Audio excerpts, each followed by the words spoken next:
Hi, I'm Juliette Infrazato, and I'm here at Sutherland Art Studio interviewing our featured artist, Philip Carroll. Thank you, Julia, for having me.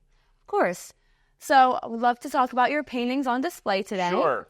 You have a wide range of works, and many of them are landscapes. Yes. So what do you think is most important when painting a landscape? What's the most important part of these paintings? Probably just finding the subject to begin with. And I travel all over. Like this piece is one that's from Nova Scotia. Oh, wow. So this is up on Peggy's Cove, which the two houses together really fascinated me. Yeah. So that's what drew it to me, the huge rocks and the size. But it's about the composition and if it interests me or not. You just kind of find them, Mm-hmm. That makes sense. When you're somewhere, do you sketch it out first Yes. to remember? I'll do sketches. I'll do watercolors. Awesome. I'll even take photographs so I have that reference so I can work from all three to create a painting. That makes sense. And all of your paintings are beautifully rendered. You capture such intricate details. Yeah. Tell me about that process and getting those details correct. It's almost, well, it's not as correct as you think it is. So there's a lot that changes, but just doing the layering and trying to get things to look like they would in nature. And sometimes I become a little bit obsessive with it, but it's my nature. So what can I do? Yeah, of course. That makes sense. I like the purple, how it sprinkles in like how it would in nature. Yes. Yeah. In different places. Speaking of, you spoke a little bit to where you get your inspiration from. It's always real life, or where else do you get your inspiration from? Maybe other artists or? Some other artists. I mean, not so much today. I mean, growing up, it was the Impressionists. It was, Claude Monet and people like that. And then there was like Gregory Gillespie and the photorealists. So a lot of different influences that, you put together and steal from some of their ideas. Definitely.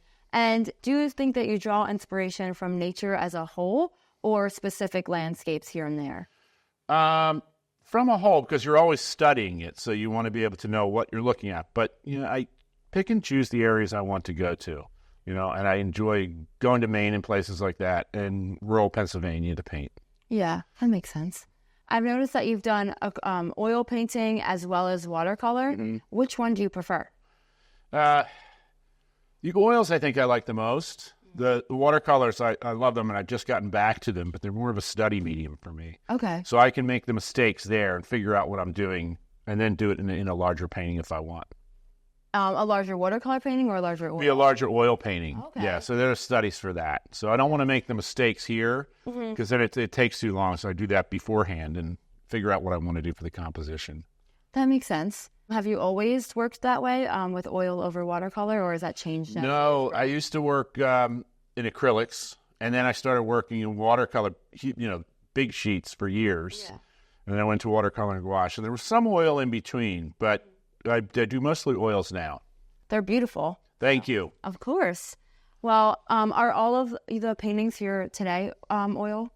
No, there's a mixture of oils and watercolor and gouache and some watercolors, yes. So I try to keep a variety for different people and what they like and different mediums that people like to purchase from me. So yeah, of course. And I hope that many people come today. So do I. Yes, to see all of your paintings. And I hope that people continue to come as long as your exhibit is up here. Thank you. Of course. So thank you for your time. And I hope that tonight goes so well. Thank you very much. Of course.